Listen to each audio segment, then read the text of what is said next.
Hi అండి, welcome to Raviteja YouTube channel. Already second week nomination process జరిగిపోయింది. నిన్న జరిగిన 4 ఆర్గ్యుమెంట్స్ లో సెకండ్ వీక్ నామినేషన్స్ జరిగిపోయాయి. సో సెకండ్ వీక్ నామినేషన్స్ అంత ఇంట్రెస్ట్ గా లేవు. గత సీజన్స్ పోల్చుకుంటే ఈ సీజన్ అంత సరిగా మోర్ అట్రాక్టివ్ లేదు. అంత కొత్త ఫేసెస్, తర్వాత నామినేషన్స్ ప్రక్రియ కానీ మిగతా గేమ్స్ లో కానీ అంత గా లేదు. సో ఇక్కడ మెయిన్ గా 14 మంది కంటెస్టెంట్స్ లో నామినేషన్ ప్రాసెస్ లో మెయిన్ గా ఎక్కువ ఉన్న టీమ్ లీడర్ ని మాత్రం నామినేషన్స్ నుంచి పక్కన పెట్టేసి సేవ్ చేశారు బిగ్ బాస్. సో మిగతా వాళ్ళ నామినేషన్స్ ప్రక్రియ జరిగింది. ఈ నామినేషన్ ప్రక్రియలో రీజన్స్ సరిగా లేవు.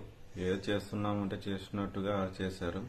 సో ఈ నామినేషన్ ప్రక్రియ కూడా 3-4 నామినేషన్ ప్రక్రియ మధ్య వాదనలు జరిగాయి. అది బాగా ఇంట్రెస్టింగ్ హైలైట్స్ పాయింట్స్. సోనియా, తర్వాత సీత, మరియు ఆర్జే భాష గారు, ఓం ఆదిత్య గారు, తర్వాత మనకంట వీళ్ళ మధ్యనే ఆర్గ్యుమెంట్స్ జరిగాయి. నామినేషన్ ప్రక్రియ మిగతా ఇంత డల్ గా నామినేషన్ జరిగిపోయాయి.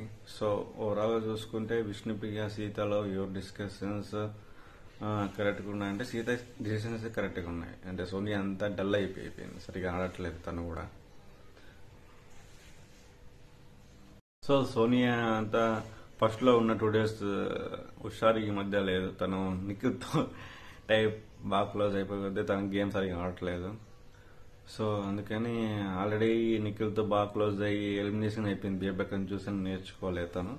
సో నామినేషన్ ప్రక్రియలో చూస్తే అంత డల్ గా అనిపించింది, అంత ఇంట్రెస్ట్ పాయింట్స్ లేవు. బట్ ఆదిత్య, ఆర్జే గారు, తర్వాత మణికంఠ గారు వీళ్ళ దగ్గర హైలైట్స్ గా నామినేషన్ చేస్తాం. మిగతా వాళ్ళంతా డల్మి సరిగా అవట్లేదు.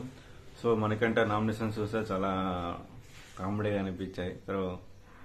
మిగతా వాళ్ళ నామినేషన్ ప్రక్రియ సరిగా లేదు. అసలు బిగ్ బాస్ గత సీజన్స్ పోల్చుకుంటే ఈ సీజన్ అంత ఇంట్రెస్టింగ్ లేదు, బేసిక్ తీసుకుంటే నా పాయింట్ ఆఫ్ వ్యూలో.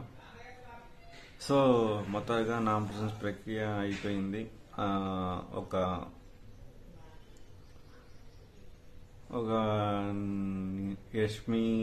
యష్మి తప్ప మిగతా అందరూ నామినేట్ అయిపోయారు. సో ఎవరు నచ్చిన కంటెస్టెంట్స్ వాళ్ళు ఓటు వేసి వాళ్ళ ఆడియన్స్ గెలిపిస్తారు. సో ఎనీహౌ నేను జరిగిన ఎలిమినేషన్ ప్రాసెస్ అయితే మీకు నచ్చిందైతే అలా కింద కామెంట్ సెక్షన్ మెన్షన్ చేయండి. నచ్చలేదంటే కామెంట్ సెక్షన్ మెన్షన్ చేయండి. సో నా రివ్యూ ఏంటంటే నేను పెద్ద లెంత్గా చెప్పలేను, జస్ట్ షార్ట్ లో చెప్తా. సో నా వీడియోస్ నచ్చితే లైక్ చేయండి, నచ్చుకుంటే డిస్లైక్ చేయండి. So thank you very much.